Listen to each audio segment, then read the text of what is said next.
That was a pretty easy move-in. But then last week, I had a daughter moving halfway across the country to the College of William and Mary in Virginia. So Friday morning, we woke up, and there were plenty of Target trips to make.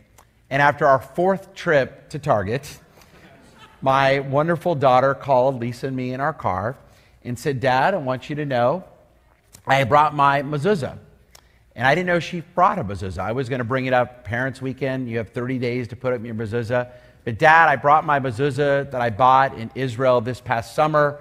Will you and Mom come to my dorm on your way back from Target and help me put up my mezuzah? I had an instant burst of energy. I've never been happier in my entire life as a father. But then she said, "Dad, of course you have a scroll with you. You're a rabbi, right, Dad?"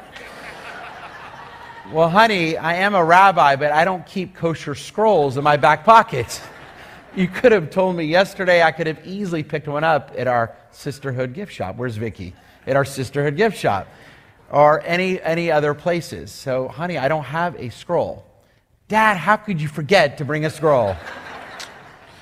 Well, it was 1:30 on a Friday afternoon, and we were leaving Sunday morning, so I was determined to find a scroll. And of course, my challenge is that I was in Williamsburg, Virginia. So I did what all of us do when we need something in a hurry. I went to Amazon. And Amazon, you can order kosher scrolls, but it would take 4 or 5 days to get to Williamsburg. So then I called, there is a synagogue in Williamsburg. I called the synagogue, and unfortunately, they were closed. There is a wonderful Hillel on campus that our own and wonderful Gershon Lid. Maybe you knew him as Gary Lid. He grew up here. I see Marilyn back there. And Dora Lee is his mother. Maurice Lid is his father.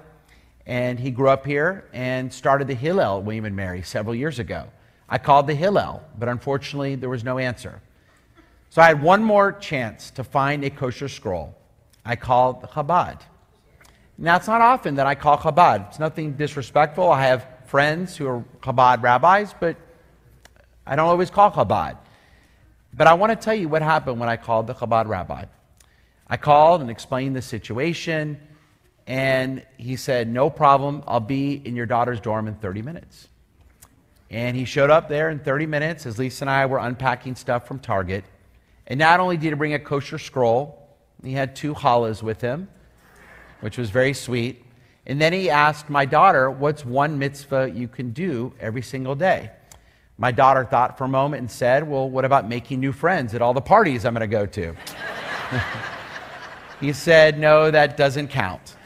And he pulled out a tzedakah box and told her every day put a little extra change in, and that can be one of the mitzvot you perform every day. And then he also gave her some candles that she could light on Shabbat.